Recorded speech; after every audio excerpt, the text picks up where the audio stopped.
உங்கள் தக்காளி செடியில் நாற்று பறித்து நட்டப்புறம் இங்கே பாருங்கள், இந்த மாதிரி வேர் வந்திருக்கும் மேலே. இந்த நோடு வரைக்கும் நீங்கள் மண்ணில் இதை புதைச்சி வச்சிங்கன்னா உங்களுக்கு தக்காளி செடி நல்லா ஹெல்த்தியாக வளரும். ஸோ இப்போ பாருங்கள், இந்த மண்ணையே நீங்கள் அணைச்சி விடலாம். அப்படி இல்லைன்னா நான் எப்போவுமே கம்மியாக வைப்பேன். இப்போ பாருங்கள்,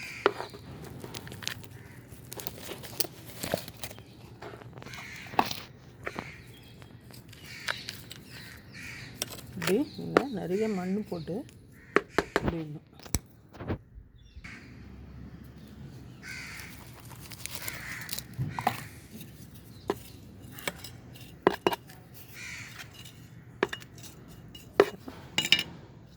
இங்கே பாருங்கள், இந்த அலோவேரா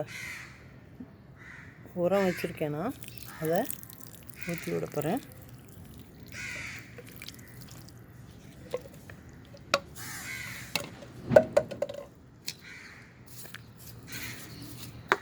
அப்புறம்